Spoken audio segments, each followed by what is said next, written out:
Heyo, it's JazzYo, and we're gonna talk about phone vlogging today. Also, I'm holding my microphone because I don't have my stand for it working.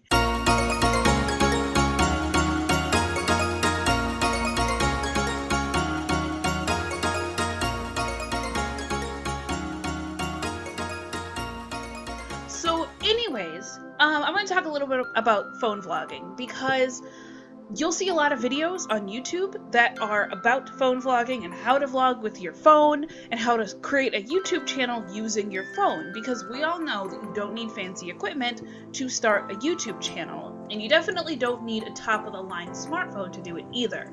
But there's a lot of things that the experts don't tell you about starting a YouTube channel using just your phone. So, first things first, you probably need a smartphone. Even though you probably could use the camera on a non-smartphone, it's not a good idea. Anyways, one of the first issues that you'll have with phone vlogging is storage. And honestly, you don't need to go crazy with storage. If you're gonna start vlogging with your phone, the storage that your phone has should be enough. But if you're lazy like me, sometimes you might vlog and you might create a video and record a couple videos and you don't pull them off your phone right away. You might leave them on your phone, or they'll get lost in like Google and all that stuff. And anyways, you have to be very, very precise if you're going to use just your phone. Top of the line smartphones nowadays have a lot of storage, have a lot of data, but unless your phone is used for strictly video and YouTube and video editing, you need some storage, because there's a lot to it. It's simple for the most part, but there's a lot to it. I mean, basically, you can use your phone storage, as I was saying before, but there's a lot of apps you have to download. Having a lot of video on your phone could be, it could fill up your phone fast, and recording yourself on a video is not necessarily the same as recording a game. Now, if I record a game on my phone and I'm doing a mobile gameplay video for YouTube, that's going to take up a lot of memory. About 3 20-minute gaming videos that I record on my phone usually are almost 2 gigs of space. And, you know, if you think about it, that's not a lot considering. But unless you've got a top-of-the-line phone with a lot of memory or a lot of storage, it goes fast, because the other apps that you probably are going to need and that you're going to use, those are going to take up, they're going to be kind of heavy too. Because when you think about it, you've got your videos, you've got pictures, thumbnails, any apps that you need to keep edit anything that you're going to be making. Because a lot goes into YouTube. And if you are organized, then you're going to have graphics that you go back to. And those graphics that you use, for me, I save them all in my phone. And so if it's not in my phone, it's usually just on Google Drive. So basically what I'm trying to say is you need storage to do YouTube, whether it's a cloud service or whether you just have an external SD card. Whatever works, you gotta have storage. Hopefully it shouldn't cost too much, because honestly, you shouldn't not start a YouTube channel simply because you don't have the money. I think anybody can do it, but I also think that it's important for you to know some of the things that you might run into when you get started. It's definitely not smooth sailing, that's for sure. My number 2 for this video is using paid video editing apps. I am all for using free video editing apps, or honestly, I'm all for using free apps anyway, like any time that you can, but there's something special about paid apps. So if you were to purchase a video editing app or even buy a subscription, which is what I used when I first started this YouTube channel, I paid about $4.99 a month for this app. I forgot what it was called. I absolutely love that app. If you can buy that app, definitely do it. What is it called? Let me see. Oh, KindMaster. I used KindMaster. The thing about using a paid app, and the issue that I have with using free apps, is that with a paid app you don't get that ugly watermark in the corner. And granted, if you're using a free app, yeah, you should give credit to the video editor that you use, because they're providing a free service and they don't have to. But with a paid subscription, or if you just buy a paid app outright, then you don't have to worry about the watermark and your videos can look more professional, even if they are recorded and edited on your phone. I believe that I got fairly talented at editing on my phone, and I did build my own computer eventually. Not everybody can do that, so you should be able to make videos on your phone for as long as you can. And there are pros and cons to it, but again, like I said, you shouldn't give up on your dreams of YouTube just because you don't have the money to buy a new computer or a new laptop so that you can edit. There is a way to get around those paid apps. So basically, even if you, let's say that, you're in middle school, you're too young to get a job, you really want to make YouTube videos, or if you're unemployed and you really don't have the money to get videos, it doesn't even matter your age, Google has a Google survey app that you can download. It basically, wherever you go, it might sound kind of creepy, but wherever you go, Google will ask you about the place that you've been to. First they'll ask, like, if you went to Target, and then they'll say, when you went to Target, did you make a purchase, and how did you pay for that purchase? And depending on whatever you tell them, they'll give you anywhere between 10 cents to like 40 cents. And right now I've got over $10 of my Google survey money, and that money can be used towards the Google Play Store. And so you can use that money to buy apps. Any app that you want. You can honestly use that money to buy books, and you can use it to buy games and stuff like that. But me, I use it towards apps because it's like, if I can get free apps, I'm gonna do that. And so I use my Google survey money towards the Play Store so that I don't have to use my hard-earned money for apps. I can just use Google's. So it's a win-win. I strongly suggest you use paid video editing apps. If you don't want to, that's fine, but for the aesthetic that you're trying to go for on YouTube, I would highly suggest using a paid app so you don't have that watermark in the corner, just so that it looks nice, so that it looks better and it looks more professional, like you're trying. Because in terms of photo editing apps, I guess I could have put this fourth, but I put it third just because in the terms of the whole YouTube environment, it's kind of like you have to have your social media presence if you want to continue to be successful on YouTube. You gotta have a little bit of presence so you can talk and engage with your audience, and you can meet other people, and you can find people to collab with. And so whether that is Facebook or Instagram or Twitter, it's nice to put yourself out there a little bit. And so if you do face cam, or even if you share photos of your life with your audience or with your friends on your social media account, then you should definitely have a photo editing app on your phone and try your best to edit those. So basically, I use a couple different apps. I use Pixlr to edit my photos. I love Pixlr. It's really easy. Sometimes I use multiple apps. I like Snapseed, and I think there was another one, ItsJazzYo or something like that. I liked that one. Sometimes I will layer filters on my apps and just to make them look a little more unique. But either way, editing your photos that you are about to put on Instagram or wherever you put them on your blog or anything like that, editing them makes them look a little nice. Honestly, you don't really have to pay for photo editing apps. The Google Play Store has a lot of awesome free options, and yeah, there might be ads on them, but either way, it's pretty cool. And again, if you want to get rid of ads or whatever, you can use your money from the Google survey, and it helps. In terms of making thumbnails, now I'm not the thumbnail queen. You could probably tell from this video's thumbnail that I'm really not that good at it. And since I have a computer now, I honestly should be making my thumbnails on my computer. But again, I'm a little lazy, so I still kind of like going back to my phone because it's easy and I can just make an app, or I can make a thumbnail, while I'm watching TV instead of sitting at my computer the whole time and never seeing my family. So basically, the app that I use for my thumbnails is called Logo Pit Plus. I'm just giving you guys all my secrets right now. So I use Logo Pit Plus. It's free. You can pay them in little increments so you can get like extra logos or things like that.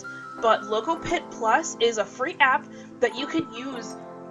Honestly, you can use it for a bunch of different stuff. To create a logo, you can use it to create a Facebook, YouTube, or Twitter cover, or banner. You can use it for a YouTube thumbnail, for an Instagram post, Facebook posts, flyers, Tumblr and Instagram graphics, all that kind of stuff. It's really awesome. They have all the templates that you need, and it's honestly like Canva or there's another one. It's like canva.com. I like Canva, but I prefer this one because, again, I don't have to sit at my computer. I can just do this from my phone. And so using LogoPit Plus really helps me, and I make like pretty decent thumbnails, I want to say. I mean, in terms of just creating a decent thumbnail for your videos while you're still building your skills, LogoPit Plus is my go-to, and I highly recommend it to anybody else that is not as savvy in graphics as some of our counterparts, but that's okay because, you know, we're learning. I'm willing to learn. Additional expenses in terms of phone vlogging. So if you're vlogging on your phone, you should buy a selfie stick. Selfie sticks can honestly, they cost like $5 at Target. You can get one at Five Below, you can get one on Amazon. You can get a cheap one. It doesn't have to be a gimbal necessarily. That would be nice to have a mobile gimbal. I don't have one yet. I really wish I did, but I'm still kind of transitioning and things. So anyways, you should have a selfie stick just to stabilize your phone. Even, I believe that a simple $5 selfie stick can really stabilize your phone enough so you can walk and vlog at the same time. I have a couple of vlogs that I've done on the channel where I'm walking and I'm talking and you can still hear me and the camera's not too shaky. It's not as stable as a stabilizer would be or a gimbal would be, but it works. So I would at least spend $5 on a selfie stick so that if you're not just sitting at your computer with a stand like I am right now, then you actually have like something to stabilize your phone and hold it so that your hands are free for the most part, unlike me. Second additional expense that I would recommend is an additional like SD card, or for me, I pay Google $2.99 a month so I can have 200 gigs of cloud memory. And that's done me pretty well so far. I've only used about 30 gigs of memory, and Google gives you 50 gigs for free. And I was initially paying 100 gigs for $1.99, but then I switched to 200 gigs for $2.99 just because, you know, why not? It's only $1 more. And they're doing this whole Google One thing, and they offered it. Anyways, so I have that. It's really helpful to have all of your YouTube things in a cloud system like Google. I trust Google. Google pretty much controls my life. Google's big brother. If they took over, I'd be probably the first to go. For YouTube, I use my email address, I use my Google Drive, I use Google Keep for my notes, and all that stuff. So I use all of these things, and I decided to just pay a little bit extra money so that I don't have to worry about using up all of my memory in Google. So in my Drive, in case you're wondering, that's where I save my graphics. I save videos that I record on my phone to Google Drive so that I could just delete them off my phone, and I don't have to worry about filling up my phone with memory and or filling up my phone with videos and slowing it down, so I can actually keep using my phone to create thumbnails and to post on social media and stuff like that. And so Google Drive is really helpful in that sense. And there are actually phone flash drives that you can buy. I've seen like SanDisk has some, and they fit in like the little slot of your phone that you use to charge it. You can use that, and you can save things on it just like any other flash drive, but it connects to your phone, and that's helpful. Those cost anywhere between like $16 and $20. You can probably get them at I've seen them at Micro Center and Amazon. I haven't seen them at any other stores, to be honest. They might have them at Walmart. I doubt it, but they might. And those are honestly just some things that you might need so that you know, can actually successfully do your YouTube channel without having to stop and all that stuff and worry about deleting your videos and losing your content and those kinds of things. I use Google Drive for everything. I use Google Drive to save music that I've purchased, my royalty-free music that I've purchased. I mean, the music I use for my videos is on Google Drive, so in case anything happens to my computer, it's always on Google Drive. All of my logos, all of my streaming graphics, everything that I need, all of like my lists, my editorial calendar, that's all in Google Drive. Granted, you don't have to pay Google Drive, you don't have to pay Google anything, and you can use any cloud service that you'd like I prefer Google because I have an Android, it's all on my phone, it's all on my computer, and it's really simple. One of the big things that nobody really tells you about phone vlogging is the battery drain. You could buy a new phone and it seems obvious. I mean, yeah, if you're using your phone, if you're playing games on your phone, you're recording video, you're taking pictures, you're going to drain your phone battery. But the wear and tear on your phone, and the wear and tear is actually number 7, but the battery drain on your phone is pretty intense when you're using it so much to record and to maybe even edit your videos and to download music and to use music, and it's really tough. And that honestly brings me to my 7th point, which is the wear and tear on your phone. My phone that I have is a Samsung Galaxy J7. It's not a top-of-the-line phone, and I'm glad it's not a top-of-the-line phone because the wear and tear of video editing and vlogging and YouTube things on my phone is pretty extreme. I just had to do like a major clean out of my phone and like delete a whole bunch of things that I really would have rather kept because my phone just honestly was getting slow and it couldn't handle it. My phone is a year old now. I'm used to keeping a phone for 2 to 3 years, so for me, I'm just like, my phone was really dragging and it was taking a long time to do anything, and this is honestly after I stopped editing on my phone. But when I built my computer and I was bringing my phone editing to a halt, that's when I really noticed how slow my phone was because I had been using it to do so much. I used it to record videos, to record gameplays, to edit video and gameplays. I did some pretty awesome things with my phone. I would record gameplay from my PlayStation 4 and then put it on my phone and edit it that way. And the thought of that technology is actually really cool that you could do that. And granted, you can do that, but first of all, it's a lot of work. And if you'd like to know how I did that, I'd gladly make a video about it. But it's a ton of work and it's very tough. Basically, I was killing my phone. Like my phone was really chugging this past weekend when I was on vacation, and I was just like, okay, I gotta do something about it because you use your phone a lot more when you start depending on it for phone vlogging. It's not just a smartphone anymore, it's your camera, it's your computer, it's your everything you need to get your YouTube channel up and running, and you really don't notice until probably it's too late that your phone really needs a break. And so the wear and tear that you'll have on your phone is pretty extreme, but in terms of wanting to start a YouTube channel no matter what, I still think it's worth it. I think that if you go to get another phone, don't get the top of the line phone just in case. Video editing really takes a toll on your phone, because if you have to buy another one, you don't want to keep going back once a year or even once every 6 months to get a new phone when honestly your phone should last longer than a year. Just from what I know, from what I understand.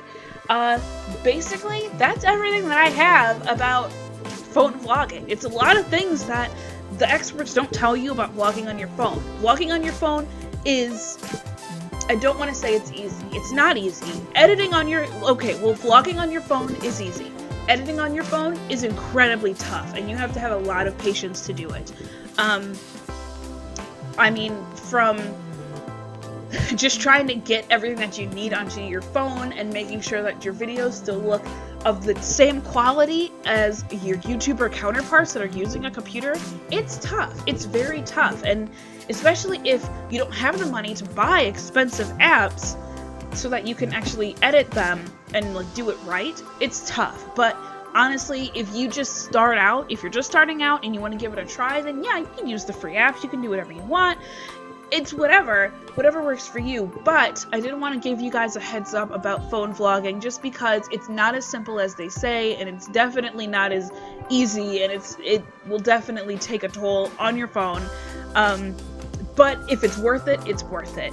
And basically, I'm done rambling for the time being. If you guys want to know more about my skills in making thumbnails, making a thumbnail on your phone, if you'd like to know more about video editing on your phone, or photo editing on your phone as well, or things like that, or how I phone vlog, I'm not using my phone right now, obviously, because I've been waving my phone around, but I could definitely talk about that and just some other things. But just let me know in the comments if you'd like to hear more. I don't know, maybe I can make this like a series on how to do all these things on YouTube, because I know there's a lot of people, and a lot of younger people, who want to start YouTube, but they don't have the cash or the equipment to do it, and that's okay, I promise. One bonus tip that I do have for you: if you are starting on YouTube and you are vlogging or creating videos on your phone, don't use just your phone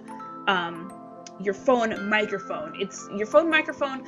Phones are getting a lot better. Technology is improving. It's vast, it's crazy. But you don't want to just depend on your phone microphone. You can get, for even as cheap as like $2 or $3, a lapel microphone that you can clip to your shirt, and that goes into the headphone spot of your phone. And so I used that when I first started making the mobile gaming videos, and honestly, the sound was decent. It was better than just having the little microphone that my phone came with. And so definitely buy a lapel microphone if you can. If you can't, again, start with what you have. I did not make this video to discourage anybody.